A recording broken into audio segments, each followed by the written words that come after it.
Hey folks, here are OS Reviews. Today we're watching our video review of the Blackberry HS655 Bluetooth headset. This is a pretty interesting accessory for any device with Bluetooth enabled on it, especially for phones and tablets, just because the Bluetooth earpieces actually comes with this interesting cradle that you use to charge the device with. So you simply plot it in, and then you can take this part with you, clip it onto your shirt, and then just charge it via a standard mini USB port on the very bottom. So it has a very clever design going for it, and also ensures that you're never going to lose your Bluetooth device, and also makes the product look pretty high-end and classy in our opinion. Now the HS655 isn't cheap, however. It retails for about $139, although it can be found at the street price for about $80 or so. But with that being said, performance is decent, although I don't think it's worth the $135, retail at least, even though it has a very interesting design going for it. Taking a closer look at the hardware of the unit, it's crafted out of this nice plastic material. It's kind of coarse on the part that docks the actual earpiece in, and it feels pretty nice to hold and to grip. The back with the clip is actually made out of metal, and it's pretty easy to put it onto any pants, jeans, or any bags that you wanted to clip it onto. And the bottom just features the standard mini USB for charging. Fully charging the Bluetooth earpiece here takes about 2 hours to complete, and the LED indication light will start flashing on the front of the Bluetooth adapter.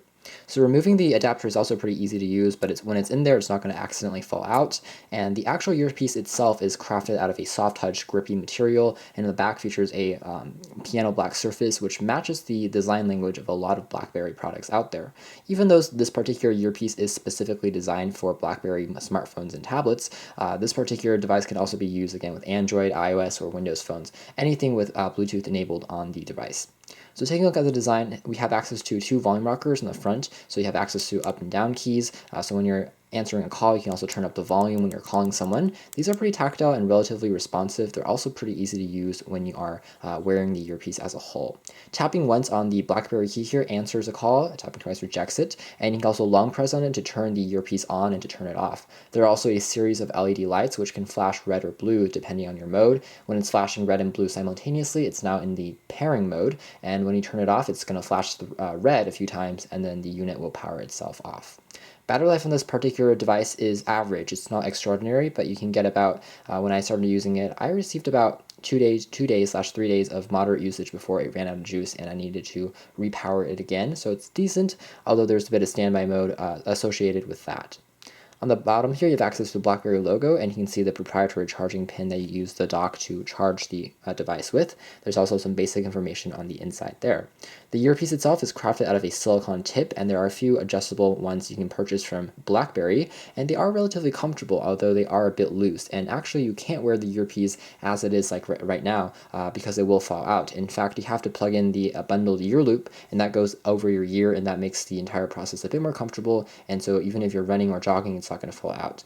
You'll find the adapters for the ear loops on both sides of the earpiece, so you can use it even if you want to wear this product on your left ear or on your right ear. So taking a look at how the pairing process works, we long press on the button here, which is pretty tactile for a few seconds longer than normal, and that's going to start flashing red and blue, and that means that we are now in the pairing mode.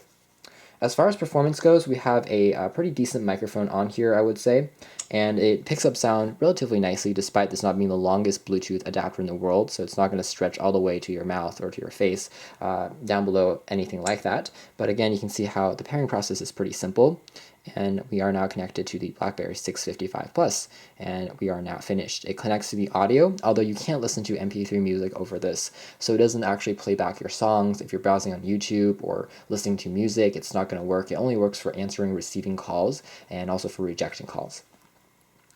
Otherwise, I would say that the device itself also has a few neat tricks up its sleeve, other than being just a traditional Bluetooth earpiece. It has DSP, or digital sound processing, just to reduce some background noise and to improve the sound quality. This is something advertised by Blackberry, and I think that it works fairly well, although it isn't true active noise cancellating. So for example, you have only one earpiece on the bottom, or one microphone on the bottom, instead of few microphones, which are typically used for noise cancellation. So this only works to basically digitally remove any background noise, which makes things a bit more muffled in the tone. With that being said, the quality is still pretty good, especially if you're walking and talking in public locations that have a bit of background noise to it, as long as it's not too loud. With that being said, the reception for the Bluetooth is also pretty strong. It comes in at about 3 meters, or about 10 feet, and so as long as your phone is in your pocket or in your backpack, it still should have a decent connection to your device without losing too much range. So overall, I would say that the performance of the 655 Plus series is pretty good, although it's not the best Bluetooth device I've tested, just because the audio quality could be slightly better, and also the fit is a little bit loose. It really relies on that ear loop to fit over your ear. If you just put it in as it is, it basically falls out just because the silicone tip isn't very large or very tight.